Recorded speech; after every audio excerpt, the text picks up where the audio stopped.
Hey guys, welcome to the May Lockdown. So let's talk about this. Rampage versus King Mo. Pay-per-view, May 17th, $35.95. So Belter decided to do the first ever pay-per-view because the main event between Michael Chandler and Eddie Alvarez basically fell apart. Eddie Alvarez got concussion during last week's training, and now they're saying this is the greatest match in MMA history. This is the problem with this whole fight. It's not.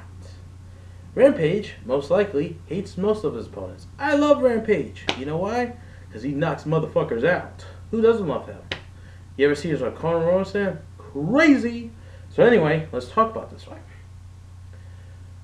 Rampage said, fuck you Dana White, and fuck you Fertittas Brothers, left the UFC, had his last fight against Glover Teixeira. His previous fight after that was against Ryan Bader, where Rampage was injured. He had an injury in his knee. Anyway, he took that fight because it was in Japan, because, that's where Rampage made his name and pride, and he fought for the Japanese people.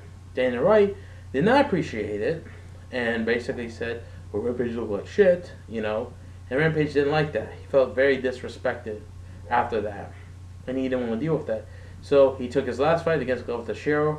Good fight, but he came up short, lost the fight, and was basically in limbo. And he decided he could sign, World Series of Fighting. He could sign with F1C, or even wanted to fight, go to boxing, because he was tired of all these people dry humping him. So he signs to Belter. But before that, his good buddy King Mo, notorious for trash talking, funny guy, he signed to Bellator. Anyway, he got a sweet deal because he's a fan of professional wrestling.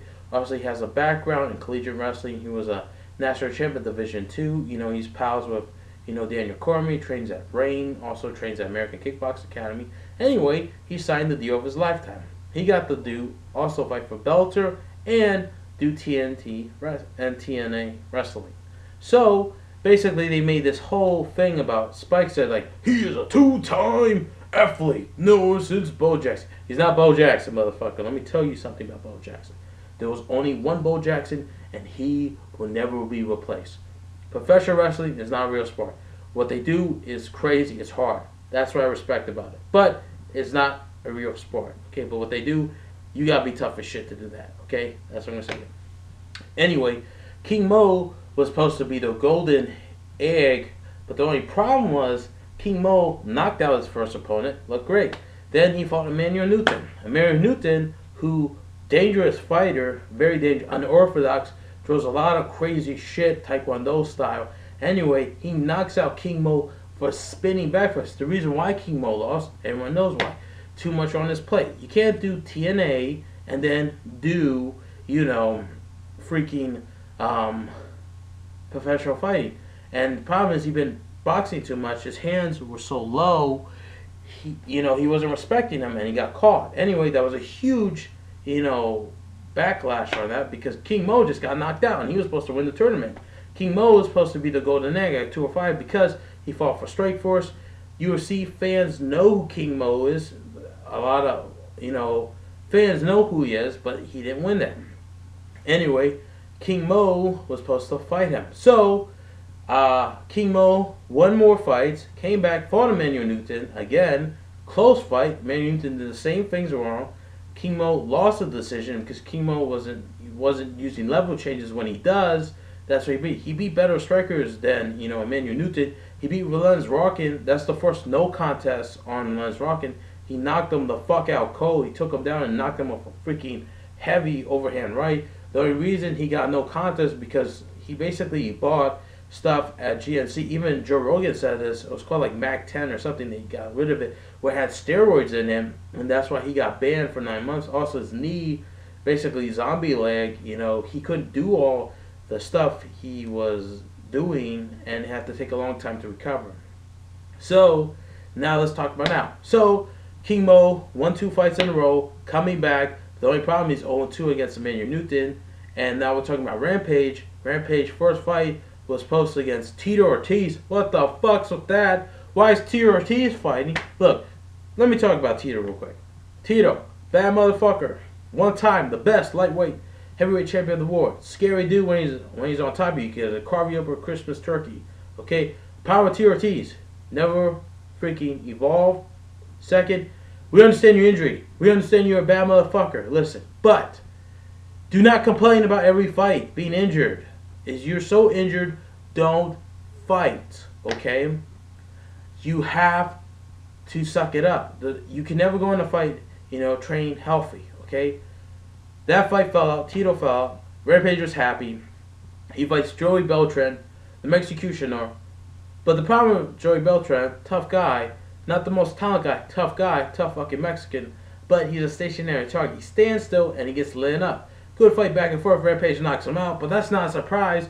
Sometimes Bellator just puts guys in these fights, basically to make, the front runner go up. So, the next fight, Rampage Jackson versus Chris Mapumbu. Chris Mapumbu at one time was the lightweight champion, lost to Travis Wufa, split decision, but, that wasn't for the title. Next fight, Chris Mapumbu got injured, so they stripped the belt from him. And then this guy from, I forgot, Slovakia or somewhere, won the belt, against him. Didn't make any sense at all. And then, now, Rampage versus him, the problem with Chris Mapumbu, too old, out of his prime, basically did a Rampage gate. Rampage was like, come on, bring it on, motherfucker. Rampage style is basically stand in front of you, and I'm going to knock you clean the fuck out. Not a good idea, because he's going to throw a left hook or overhand right. Anyway, Chris Mapumbu was throwing leg kicks, did not do enough, stood in front of Rampage, took a slip, Rampage got on top of him, and just laid freaking sledgehammers on the guy's skull. A nasty knockout. Anyway, Rampage and Jackson and King Mo get in the cage, back and forth. It's going to be some black on black crime, Rampage says. It's going to be, that's what he said. He's pissed off. Both of these guys do not like each other. These beef went way back since Strike First because he called him bum, Rampage, and Rampage called him Queen Mo. So, is this fight worth paying $35? Fuck no! It's not! That's the whole point of this video, cocksuckers. Do not pay for this fight. The fight will be on YouTube tomorrow. So, do not. And Tito Ortiz versus Shamaiko? Oh, hell no! No. Don't pay for that shit, okay? The Russian will win. Michael Chandler versus Will Brooks. Look, Michael Chandler's gonna win that fight, okay? The only way I see Michael Chandler losing that fight is he faked past Will Brooks, okay? This card is worth shit. What the fuck, Bellator? You should put this card on free, okay? Do not charge $35. These guys are not at the top level. I love Rampage, but he's not the same Rampage again. Beer Remney, you're a fucking idiot. That's from Dana White. And this is not for UFC. I'm talking about fighting. Look. These fights are not worth pay-per-view money, okay? But if you're going to watch it, then go ahead. But you can just fucking bootleg it for free, man. So that's my end of my video. And you know who I think is going to win the fight? I think the fight's going to be boring. I'm going with King Mo. I hope Rampage wins. I say Rampage has to win in the first round. But most likely I'm going to say King Mo's going to win this fight. See you guys next.